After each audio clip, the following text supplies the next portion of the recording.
Hey, it's the podcast guy. Sutton United Talk Time on podcast. It's the Sutton Podcast. And there it is! Sutton United at the GM Vauxhall Conference have put out First Division Coventry City, winners of the FA Cup themselves less than 2 years ago. And what a moment to enjoy for the fans of this Surrey side. They've had their moments before, but never one like this. But the whistle goes down. Delight for Sutton United. Sutton United from the National League are through to the last 16 of the FA Cup. No longer English football's perennial non-league club. A 123-year crescendo reaches a new peak for Sutton United, who are promoted to the Football League for the first time.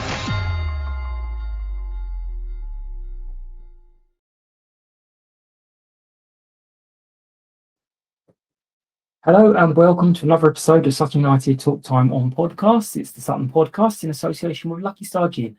I'm your host Mike, and with me today on our panel we have Neil. We had a bit of technical problems for our other guests, but Neil has remained on the line, hopefully. In this episode we are going to be talking about the draw, because it is a draw with Aston Villa under 21s, and look forward to the visit of Milton Keynes Dons. Milton Keynes Dons? MK Dons, whatever they're called. Obviously, engagement is really important. Please like, share, retweet or re-X or whatever they call it. Obviously, we might not be on X for too much longer if he starts charging, because I don't pay for that. But engage with your fellow fans and be kind to each other, please. But we have on the show with us today, we have got Neil, who has now got a record of 2 wins and a draw. Hello, Neil. How are you? Fine, thank you, Mike. Good to see you again. Good. So you watched last night on iFollow, which means you're going to have a better angle of all the goals for me because I'm blind. So we can talk through a few of the bits in a moment. Club news, there's not a huge amount. We have obviously got the Crawley coach that they're trying to sort of sell now, or coaches, I don't know how many they've got, and there may or may not be train strikes, so it might be worth looking into the coach. I think it's 20 quid, so the details are on the forum, which is out of the planet if anyone doesn't know. And I am still looking for some guests for the next batch of games, including Sunday, because we've had a change of plans, so if anyone's available Sunday and wants to jump on, just give us a shout and we'll get you on Sunday to talk about the MK Dons game. So, the match. Before the match, I believe 9 changes, so I'm glad that FanHub don't do the predictions. How many of the changes did you see? I know you think that Matt might listen to the podcast and was taking on your point of trying to go at centre back, but how many of the changes did you foresee? I got the lot, and I felt very, very smug. But I got the bench wrong. So I got the 11 starting players because I thought this was going to be the way of giving the players who hadn't got the match minutes in them a chance to show. And then I thought that Matt would then have a strong bench that potentially, if needs be, he could bring them all on. So my only query, and listening to Matt's preview, was I thought he wouldn't risk Eastie, which I just thought, might he risk Eastie? And then I thought, no, on balance, he's too crucial. I thought he'd let him have a few more days with his feet up. So, so very smugly, 11 out of 11, but I didn't get the bench quite right. Well, I thought he might try and put a sort of, not a stronger team because they should all be interchangeable, but I thought he might try and get a bit of confidence into his more regular players to get going. Obviously, it didn't make a difference, but I did wonder whether he would be making some of the other players play in the game. But what were your thoughts ahead of kickoff? As we said last week, under 21s teams, it's really difficult to gauge them because Villa, I believe, have a really good academy, but a lot of those players are out on loan getting experience. So you can't really judge who's left. But what were you kind of expecting and hoping for before kickoff? I think there was, I can't remember who it was, had posted on the forum, obviously knew quite a bit about Aston Villa because they are actually an Aston Villa fan. Yeah. So I expected them to be pacey and passy, Mm-hmm. but not very big and physical. And they exactly turned out to be pacey and passy and not very physical. So no surprises. But I thought initially they looked very good. Yeah, I mean, we kind of did something, shot ourselves in the foot within a couple of minutes. I didn't really see it. Did you? They showed the replays for you guys, or did you get a good view of the penalty? I've looked at it a number of times, and it was a clear pen. And once again, we were cut open like a knife through butter, straight down the middle. And Harry, he committed the professional, foul. With hindsight, he'd have been better off letting the guy have a shot because he might very well have, muffed it. Yeah. But he stuck his leg out. The guy went down, and there was no protest whatsoever. There was no reaction from Harry. He just sort of walked off as much to say, "Well, yeah, I knew that was going to happen." Yeah. So yeah, the guy dispatched his penalty very well, to be fair. And 1-0, we had quite a bit of huff and puff, but actually a lot of the ball. We had a lot of the ball. We passed it around. We had quite a few chances. Now they're not all necessarily great chances, but Scott took a great shot which hit the inside of the post and then went all the way across the line. And again, when your luck's going for you, that's going to trickle in, or it's going to deflect off someone in. I think there was a shot which the keeper saved really well, which was across from the right-hand side. And I can't, it might have been O'Brien, I can't remember, took a snapshot and the keeper really parried and saved it well. And I think that came just before the cash game shot. No, because it can't have been O'Brien because he's a sub. So I don't know who it was. Might have been Lee. Yeah, it was Lee Angol, sorry. Yeah. I stand corrected. But yeah, absolutely right. Lots of huff and puff. We didn't really do much, although in fairness, I was kind of standing there thinking, we've not played badly. Villa haven't destroyed us. But again, we're going in at half-time 1-0 down. So what, again, we all kind of thoughts at half-time. We weren't overly physical against them. I noticed that as well. But what were you thinking at half-time? I agree exactly. We were huffing and puffing. We didn't seem to be getting the breaks. We seemed at times disjointed, but that was no surprise because there were 11 individuals who had never played together in that combination. They might have done in training, but there was a lot of getting used to each other, trying to see what people can do. We had two completely new wing backs. I know they've had a few minutes between them, but they were starting. It didn't look as if the fullbacks had a great deal of confidence in them. They certainly weren't passing and then bombing on ahead. Yeah, exactly. Yeah, so they were hanging back to give them a bit of protection, and both of them grew into the half as the half went on.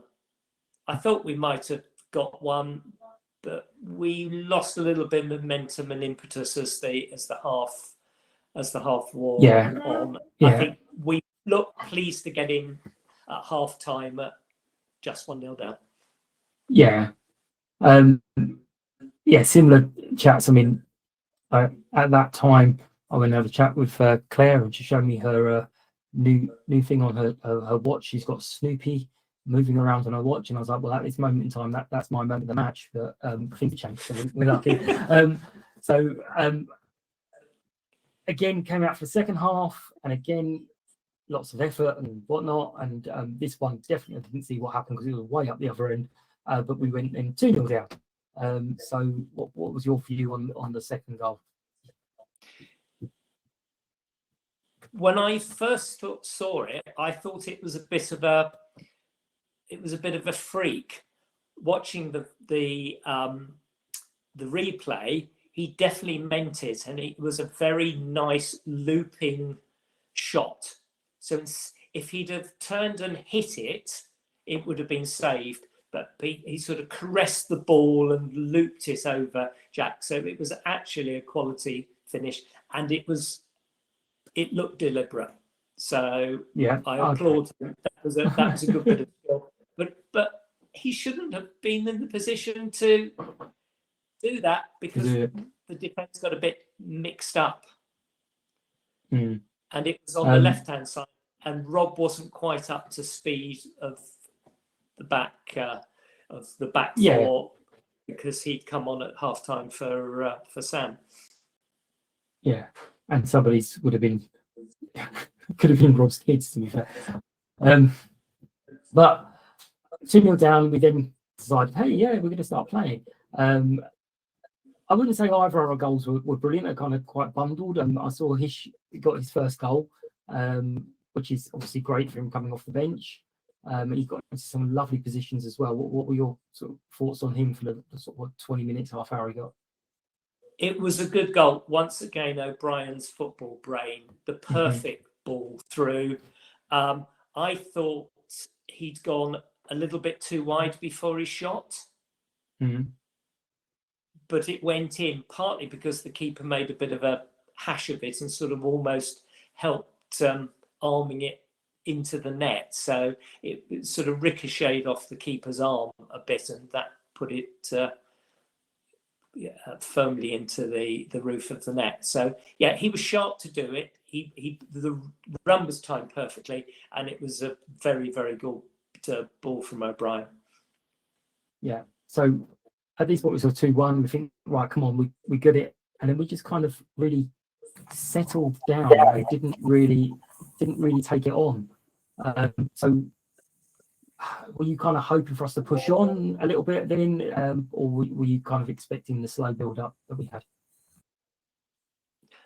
I expected them to be a bit more frenzied and throwing everything forward. And the way things have been going for us this year, I then expected us to then be caught on the break and then we lose 3-0. Yeah. But Villa dropped deeper and deeper. They were protecting the lead, and we got, as I said, we got the equaliser. Thankfully, because there were 10 minutes of extra time.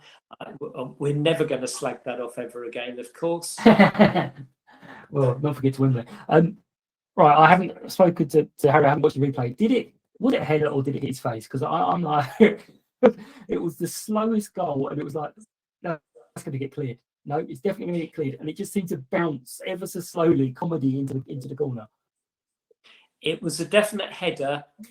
The ball didn't have very much pace on it. He didn't get much pace on it because I don't think he actually connected with it quite as he wanted, and it just lolloped over the line. Yeah, and unfortunately, the linesman gave it, but equally, no, he's definitely not given. Yeah, no, it was, but but we've seen those before where they've not given them. Yeah, absolutely. Yeah. Right. So penalties, actually 9 good penalties, and the one penalty that you think, they're going to score, missed. Are you overly bothered about the penalty loss? Consider it's just a point, really.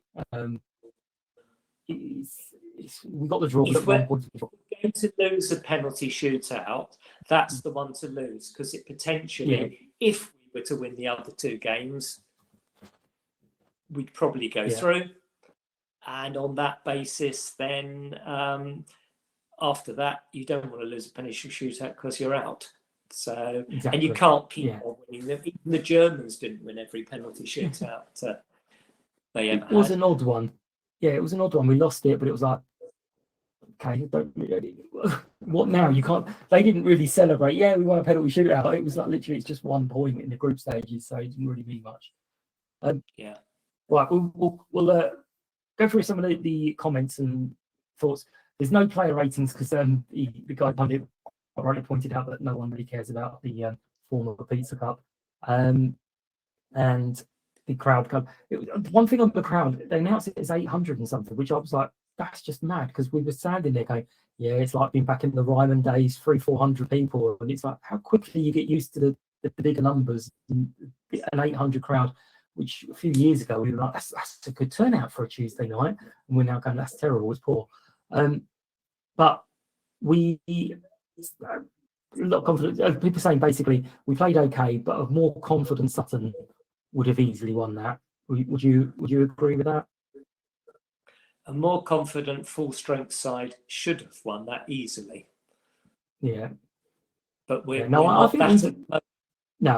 I think even the ones we had out, if it was a more confident team, if we were winning games and they were like, right, I want a place in the side, probably would have been a bit more physical, a little bit more forceful, and got something there. Right, a lot of people praising the fact the ball was on the floor a bit more often, and passed it around a bit more, which did make me laugh because there was at least occasions in the ground where the ball was being passed around, and after past 4 or 5, various places you're like, get it forward, and I'm like, hang on a minute, you're saying you want to pass it around, but as soon as they pass it 4 times, you're like, no, move it forward.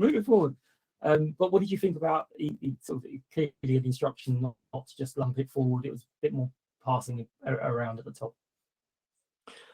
We didn't have a clear, tall target man. Mm-hmm. Okay, we had Lee, but he's not as tall, and I think they realised that that wasn't going to work. Villa weren't going to be particularly physical, so I think they probably felt we're going to have a little bit more time on the ball than we would perhaps normally be afforded. Here's a chance to get a bit of passing practice, mm-hmm. get used to each other. So I think that was deliberate rather than it transpiring. Yeah. And it was noticeable. Yeah, absolutely.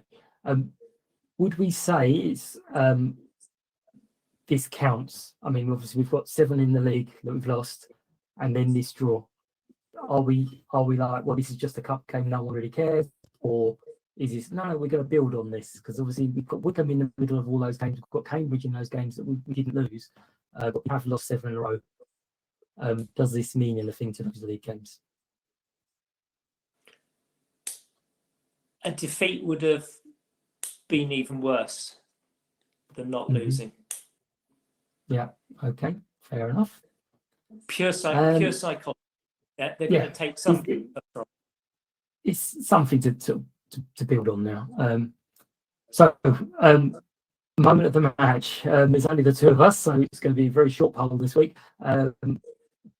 What is your moment of the match for yesterday? I would say, as always, a debut goal for your club has to be a big thing. So that's going to be my moment of the match. Perfect. Well, as I said, mine was nearly Snoopy. Then it was also looking at the left-hand wing in the first half and thinking, that's a lot of hair. With Damani and Sam, he's just a luxurious mane of hair, and I was very jealous. But has to go towards, it's an off the pitch, but it has to go to Nick Williams, who with his one-handed catch, the ball was booted up and coming out, and it was literally, I was watching it going, I might have to take my hands out of my pockets here, that is coming right for me. And next thing, he kept up the Williams family name and stuck his hand out one-handed, beautiful catch, which Christopher didn't see because Christopher wasn't there. So, but my moment of the match was Nick probably didn't realise he was saving me, but he did reach out and do a one-hand catch. So we'll put him out for the votes, but I suspect it'll be Hishi's goal. But we are going to look forward, as always, at this point, and we are going to talk to a very, very patient Aiden. Hello, Aiden. How are you? Hi, Mike. Hi, Neil. No, if I say very welcome to Be Patient. It's interesting listening, and no, really good to be on. So thanks for inviting me on. You're more than welcome. So I kind of reached out with my Columbo-esque mystery. What could I ever want? And, I didn't realise you were MK Dons is slow. So you're our player to MK Dons fans. How did that come about? And Yeah, slow in probably more ways than one, bless me. But yeah, no, I've been with the club all the way through, so from the Wimbledon days, and I've been chairman of the Supporters Association, been involved in that for a number of years prior to sort of stepping down. But yeah, I've got a good relationship with the club, and it was just something that sort of organically came where it sort of, when we've had away games, engaging with other fan bases, making sure we've got a bit more of a community engagement there as well, making sure the fans have got sort of a familiar face if anything sort of needs to be, supported, helped, or if there's a problem. And it's voluntary. It's a voluntary thing. There's me and a few others that do it. But just, again, probably like you guys, just the love of the club. You follow your club and, causes you depression, anxiety and everything else most of the time. But there are some positives. But yeah, really enjoy doing the role. It's been very rewarding, and certainly something as an ambassador of the club, just to go out and reach out to other fan bases and get to know people. It's been really good. It's been really good to make friends at different clubs, and particularly in the lower leagues. As it's great because it's all about the fans more than sort of the Premier Leagues and big money and big players. Certainly. Yeah. I was going to say one of the things I can't remember what it was now. But you sort of mentioned the start. I don't particularly want to put on a thread or any sort of horrible memories, but to kind of tell us a little bit about your sport history. You don't have to delve into anything you don't want to, but tell us a little bit about yourself. Yeah, no, I'm an open book. So, like I say, for me, as I've been there, so but I'm one of the terrible lot that went with them to Milton Keynes. How dare I? I know, right? But no, for me, I mean, again, I've been supporting since I was sort of a young lad. I went to the FA Cup final back in '88. One of my earliest memories, sort of thing, was about 7 years old at the time, and just loved it. Loved the fact it was a club that defied the odds. It was the crazy gang. It was the unfashionable club. No one liked them, sort of thing, or just hated the fact that they were there, sort of been a thorn in the side of all these trendy clubs, really. So. For me, it's just been a passion that I followed through, and particularly in those difficult years, as I say, sort of the early 2000s when things started to sort of unwind, really. For me, there's a point of view, Mike, and I think that's the thing. I'm not going to sit here and say that one set of fans is right, one set of fans are wrong if you're AFC or MK Dons. I'm more measured than that. I remember it. I don't have those rose-tinted glasses, if you like, but it's, for me, I think everyone blames Pete Winkleman for everything. And I just think that's really unfair, given the fact that for me, you look at Sam Haman, look what he did to the club. He really ran it into the ground, the Norwegian owners as well, when we fell out of the Premier League. And it just spiraled. Pete came in and bought effectively a shell of a club. There was nothing left.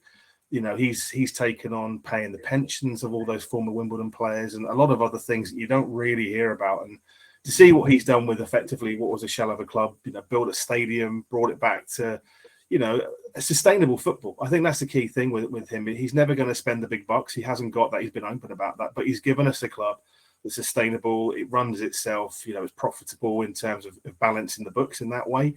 And for me, it's been great to see that evolution. Obviously, it's a weird one because I've got friends, particularly in the US, who dare I say the word franchise, but franchise football, it's the norm over there. And over here, it's like that dirty word, but I think it's because when it happened, it was in the era of social media and sort of, newscasting, which was probably a lot more than Millwall or Arsenal or, Manchester United as Newton Heath as they were many years ago. It's happened before, but it's just we're the most recent ones. But I think for me, yeah, you follow your club, you can't pick and choose. And for me, there was always that spiritual connection to Wimbledon. People can say it's not, but it changed, it deceased, if you like, in 2003 and sort of Phoenix back as MK Dons. And yeah, just to see them grow, see some of the players we've had come through, some of the great highs and lows that we've had over that time from the Championship, beating, Manchester United, 100% win record with them at the moment. Hopefully that stays for a long time.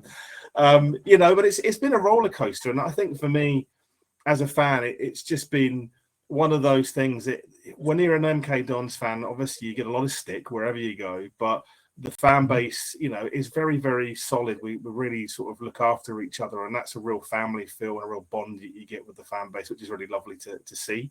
They really take time to care for the fans and do what they can and reach out, particularly in the community with Sports and Education Trust, helping sort of those with, less equipped, if you like, and those with sort of learning difficulties and things as well. It's been lovely to see the impact they've had within the Milton Keynes city as a whole, really, Mike.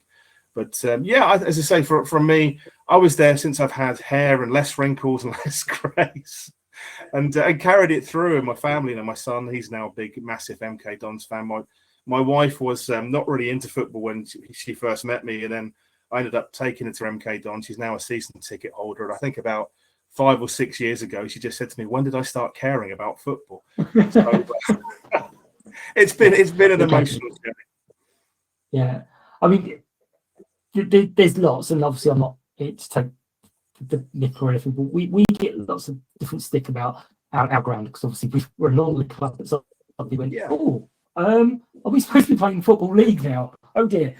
Wish you'd told us 5 years ago, we could have done something about this. But you guys got kind of the opposite problem, for want of a better word. You've got a great big, massive stadium that isn't being filled. I mean, how does that kind of feel for you lot? Yeah, it's an interesting question, Mike. And for me, again, when we were sort of moved into Milton Keynes, if you like, in effect, we had the hockey stadium, which is about 15,000 back in the day. And that was a great little stadium. It was quirky, generated a great atmosphere. You had a lot of people packed in at the time. I think what happened, and Pete was trying to future-proof. I mean, this is the thing. You talk about it and people joke, but we have got like a Premier League infrastructure, but the budget, if you like, of a Morecambe and a supporter base probably equal to a League, a League Two, League One sort of squad. But a lot of that was particularly the second tier that made it 30,000 was for the Rugby World Cup. So it's kind of a double-edged sword, because to walk in the stadium, to have those facilities, and it's something that I'm really grateful for. There's not many places around the country that have got that sort of FIFA and UEFA standard, to actually hold World Cup games and things like that. It's a pretty impressive build in that way. But like you say, because, MK Dons, and I said this to a lot of people, if you step back, it's just, I'm knocking on for 20 odd years old now. So in the wider scheme of things, the kids that were sort of, 2, 3, 4 in Milton Keynes are now 20, 18, 19, 20. So you start to see a growth in the youth base of the fan base, and it's really positive to see that they really care about the club. It's their only club. They don't have a Man U or a Tottenham and Arsenal or something like that. But a lot of the older fans, I say, who sort of come, most of them, again, it's a mixture of some, as I say, old Wimbledon fans, or a mixture of people who brought their kids to the football who support another team. So it's taken that time to organically grow, and it is difficult, because I say to people, you've got to step back and think this is a club that's 20 years in the building, if you like, in Milton Keynes. But yeah, it's a strange one, isn't it? Because if you didn't have the facility, what would happen? Would people still want to come? It's one of those. But I think for me, it's great having it, and I think I'd rather have it than not. The only I suppose the difficulty is it's difficult to generate an atmosphere, because you've got such a scattered, fan base across the stadium. But to be fair to the young lads, they've really impressed me, where they've got such a passion. They've built their own singing block, and I stand up and sing and shout because that's just me. But a lot of people do, and a lot of people get involved, and you do see, particularly when we pick up sort of those cup games against the Liverpools, the Man U's, it sells out. So the catchment's there and the interest is there. And I've always said, if we were successful, or if a bigger, owner decided to step in and buy the club and put funds into it, you can easily see it becoming, quite big overnight, because it generates interest. But yeah, I think, like you say, it's future-proofed. I think whoever, Pete, love him to death, and I wouldn't want him to go anywhere anytime soon, like I say. But eventually, something's going to have to change because his age and things like that. But for any prospective buyer coming in to look at football clubs in the lower leagues, seeing the facilities that they've got, and they've also just got the rights to the National Bowl to do a training facility there as well. It's really set up for great success. And yeah, it's one of those people come and say, "Oh, you've got no fans." We have, but they're just scattered in a massive stadium. And you go to an away day, and you'll see a couple of thousand people turn up, and going back to when I was, as I say, younger, you probably have 300-400. So it's growing, and it's taken that time. But I think hopefully over the next 10 years, if we can get a bit more success, be climbing up those leagues a little bit more, I can see a lot more of the youth sort of being more involved. But the trouble is, and probably the same for you guys with Sutton as well, where you're sort of so close to London, you've got your Arsenals, your Tottenhams, your Chelseas, your Fulhams, for one of a better phrase. People will go and see that because it's top tier football. So it's competing in a saturated market, if you like. It's difficult, and it's one of those. It just takes time, really. No, absolutely. Right. So this question is probably really, really pointless. But if you could have one player from your team's history to pick up and put in the side at their prime, who would you have? It's just a difficult one because there's a few. There really is a few. There, Really? but yeah, I mean, for me, again, like Will Grigg back in the day in his prime, Benica Phobie, Okay. you've got there as well, Dele Alli, obviously, in That's terms the of one I was thinking. I was going to go Dele Alli. yeah. I mean, we've had some great players over the years, and Mhm.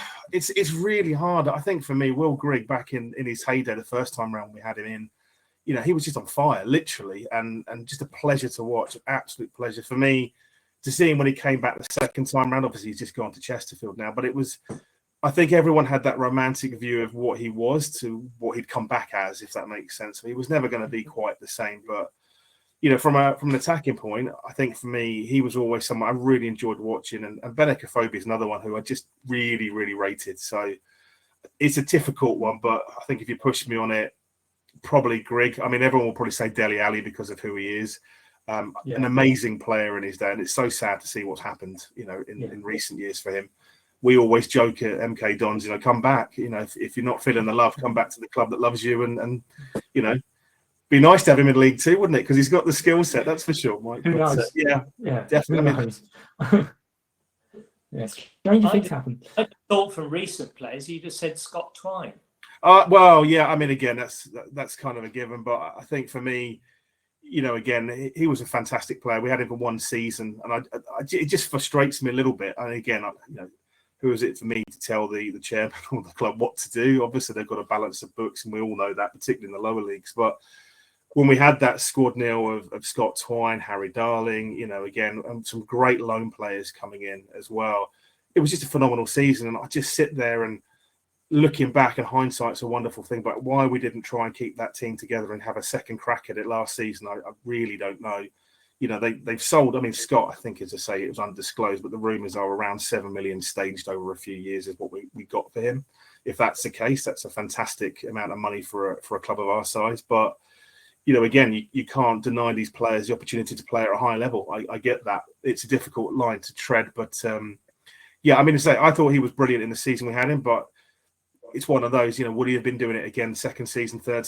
You need to see these players a few seasons to really see if they could do it. I have all of the respect and well for Scott Twine, and I think he'll do great things at Hull. Again, I was quite surprised, to be fair, that Burnley loaned him out. I thought they would have kept him, because he's great on a set piece, as you probably saw. It was like every time a free kick came, I was pretty sure you could put a bet on it was going to go in. But no, this is the thing. We sold, and we had to change things. That's the sort of club, any club in the lower leagues, you can't really retain all of it. But we brought in a lot of kids, a lot of youth, and I think that cost us last season because we lost a lot of experience and sort of came a cropper at the end of the season because of it. Yeah, I mean, The other player that's a bit odd is why have you let Mr. Kemp go out again? Well, this is a strange one. There's nothing that's been said, Neil, but clearly something's gone on behind the scenes, not just with Graham Alexander, but I think when we had Liam Manning, and previous managers, he was in the squad, then suddenly out of it. So something, be that the training ground, back room, something's not quite right there. And again, rumour has it, whether it's, again, going around the terraces, that he basically walked in day one with Graham Alexander, demanded the number 10 shirt and demanded this, that, and the other. And Graham was like, well, I can't guarantee anything to anyone at this point. I'm trying to assess the squad, and he was like, well, I'm off then. So I mean, if that's the case, and and again, who knows, obviously these things, none of us will probably know the full truth, but if that's the case, if someone's got an attitude where they think they're better than other players, I wouldn't really want them in the squad. Doesn't matter how good their ability is. It affects, and it can be very toxic on the squad as a whole. And we've seen that in the past, particularly MK Dons. You get one or two bad eggs, and it can really have a massive impact on your season. Mm-hmm. So I was going to say, last season, obviously, I don't pay a huge amount of attention to other teams, but last season I did see that you at least one person tipped you for promotion. Yeah. And it kind of didn't go quite to that plan. But how's this season been so far for you? What has there been any sort of highs, lows so far? Yeah, I think it's one of those. I mean, again, coming down, and I can pinpoint exactly when I knew we were going into League Two, like, because there was a game against Barnsley, second to last game of the season. We were 4-1 up, and we ended up drawing at 4-4 because that's what MK Dons do, and had a complete collapse in the last 10 minutes. And that was it. And I think from there to this season, we've lost a lot of players out the door. So there's been a lot of change. Obviously, new manager Mark Jackson left, and obviously Graham Alexander's come in. So I was really pleased to see Graham come in. I think he's a very experienced manager, particularly at this level, and you can see he's proven, with other clubs what he's capable of doing in terms of that. So he's very shrewd. But yeah, I mean, we had a lot of change in the summer, and I was a little bit nervy towards the end of the window because we hadn't really done much up front, and that was a real frustration for me. It's like we'd let Will Grigg go. We hadn't really brought much in. I think you look at the squad, we've got 11 new players that have come in. So you've got McGivery, who came in for us in goal. Ironic because he was the guy that stopped the goals going in at Burton on the last day of the season. So ironic, right? Alex Gilby coming back to club legend. Everyone loved Alex. He was the first time round, absolutely stupendous for us. And seeing him come back gave the fans a real shot in the arm, because what he did with Stevenage last season to get them up as well was really, really good to see. So that gave me a bit of confidence that what we'd lost in midfield, we've got someone back who can start to dictate things a bit more there. And some players I was quite surprised, to be honest, to get. So MJ Williams from Bolton, I thought was a great signing for us, particularly at this level. Real dynamo, real pace, real energy. Ellis Harrison right at the death of the window closing when we had all that hoo-ha with Luke Armstrong from Harrogate Town, Willie Won't he? And then Wrexham decided to try and scupper the deal, and to scupper themselves, which was hilarious, to be honest. But I think we've got some good experience in which we didn't have last season. Tommy Smith from Colchester, I think we had Ashley Hunter from Morecambe, who's worked with Graham Alexander before. You've got Tomlinson from Peterborough. I'm trying to think who else we had then. Anthony Stewart again from Aberdeen, I think it's a great acquisition. And a number of other players that have come in. So there's been a lot of change, but I mean, this season we started off really well. So again, beating Wrexham 5-3 was great. I look forward to the Disney Plus episode of that one. But yeah, we've won a few, lost a few against Crawley, recently against Stockport last weekend in the league, drew against Notts County. That was a tough game. So to sort of go toe to toe with them, obviously you guys absolutely schooled them on the first day of the season, which I absolutely loved, to be quite honest. But I think it's a mixed bag. Our fan base will want us to go up in automatic promotion. I'll be honest with you, when we came down the last time to League Two, this isn't a given. It's a tough league. It's a tough one to get out of. And if you're not careful, you can get sucked back into the National League sort of situation as well, which is difficult. But I mean, for me, it's early days. There's some people I've actually heard calling for Alexander's head, which I think is frankly ridiculous after a few games, 8 games in. You need time to bed it in. You need time to sort of understand he's changing the system, trying to get his tactics and his way of playing across to the guys. Takes time. But I've seen flashes of really good play, and I think a testament to me, particularly Alexander and the team, is we haven't played particularly well against some of those teams and still won. And I think that's a sign of a good team. When you can scrap 3 points when you're playing pretty poor, that's, to me, again, it probably sounds cliche, but I'd take that every week if we had to. It could be dross as long as we win. But yeah, again, I'd like to see us up there. For me, if we're not in the playoffs as a minimum, I would be disappointed. But I think, the aim is automatic promotion. But you look at this league, there's some really big teams, a lot of investment going on. Gillingham's a great example of the money they put in. Swindon will be up there. You've got Notts County, Wrexham, obviously people will talk about, and a number of other clubs as well. So it's not a given, but I suppose if it was an old-fashioned teacher's rating, Mike, I'd probably say C, satisfactory at the moment. Could do better. Well, this is. I'll bring Neil in for this question. Aside from my suggestion last week of covering the pitch in paper, because this is the best squad we've ever had on paper, what Sutton needs to do to win the game? It's one of those. I think again, it's about having some particularly pace. I mean, we saw it with Crewe. We were 1-0 up against them. I think, second half that the team talk that Crewe clearly had was higher press. So it was against pressing us up the pitch, and again, we seem to drop back. And that's the problem. We score, and then we seem to sit back and drop deeper and deeper. And it's particularly the second half this season. It's the tale of two Dons. You'll probably see a first half of great football, really pressing, really attacking. Second half, they'll come out like they've just been in a pub.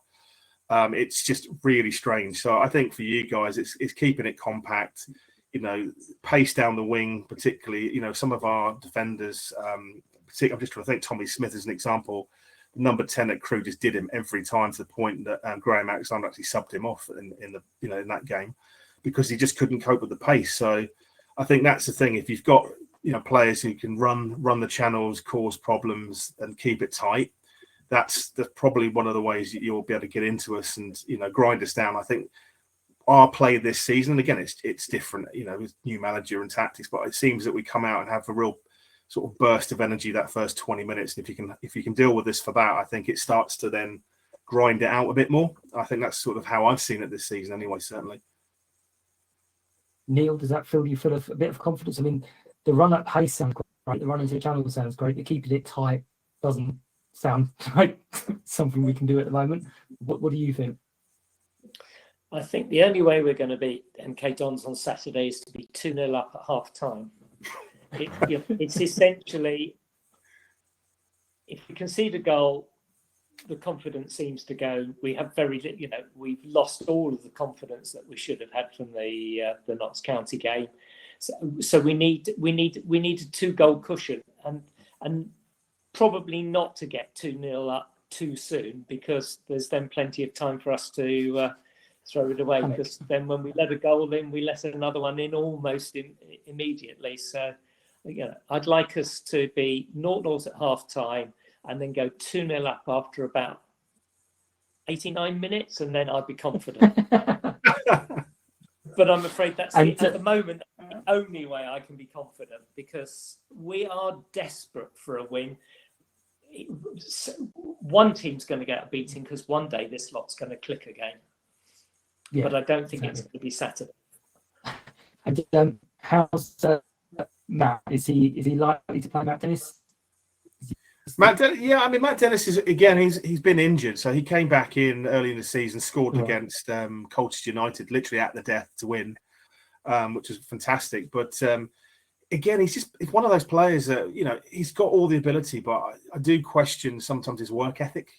I think a lot of people have questioned that. It's attitude and work ethic is what you hear around the terraces with him, and when we've had him play, and I actually really like the guy. I think when he's on it, he can be a real problem, but hasn't been in the team for a little while because he's been injured. So, I think from us, you'll probably see Lecco and Isa up front, probably Ellis Harrison on the bench, and Max Dean, who came to us from Leeds. Again, fantastic with his pace, but again, one of those players, when he clicks, he'll certainly cause a few problems. Harrogate came in for him on loan right at the death, but obviously with everything that happened with that transfer, Luke Armstrong, it all fell through. But again, a really good player that I expect a lot from this season too.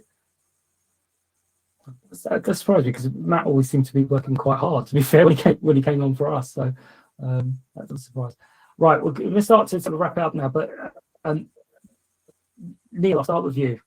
Your 30-second message to the players and your prediction, please, for the result.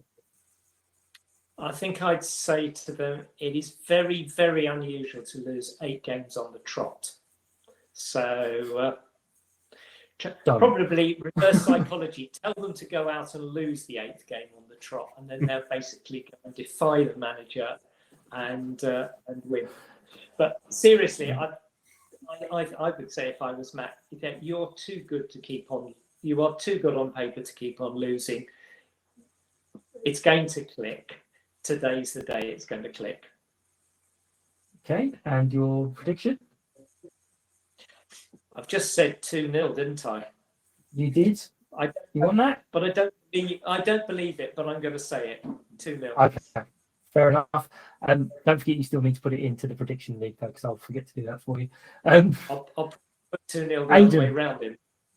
Yes, Aidan, we've got this new scheme that you get plucked from the crowd to go into the change room to give 30 seconds to your team, a little bit of a motivational speech, and then a prediction for the game, please. Yeah, definitely. I mean, if it was me going in there, I would say to them, look, guys, there's fantastic ability in this squad. You can really see with the players, you've all been brought in to do the job. You've got proven ability. We want to get out of this league. You need to, really start to press the ability that you've got with the opposition. Keep it tight, high press. Attack down the wings. We've got some great ability in Dan Harvey. Lecco again, some great pace there, and Mo Isaac, get it into him. He's always a threat. Mo always scores goals. So for me, just keep pushing, keep it tight. Make sure that you're not being done on the counter. Keep concentrating to the last minute. Don't switch off in the last 10, which we usually do as well. And please bring Dean Lewington back into the squad because I miss him desperately. A score prediction? I think it's going to be a bit of a tight game, but I fancy us to win 2-1. 2-1. Okay. Right. Well, I'm going to base this on the fact that you said you struggle in the last 10 minutes, and we also always have a little sort of half hour roughly in a game where we struggle. So I'm going to go for a really, really exciting game. I'm going to go 4-3 Sutton, just because I'm desperate for some excitement. Nobody put any money on this.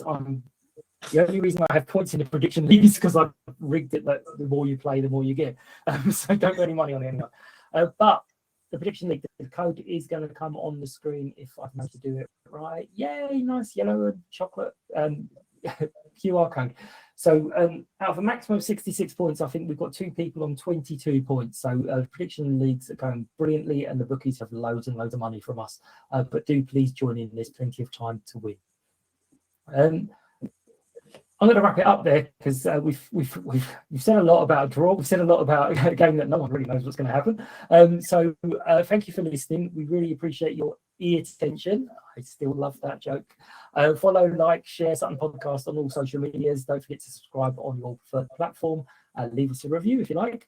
Until next time, we are going to be joined by Andy +1. I haven't got a second guest for next week, so if you are interested, drop me a line.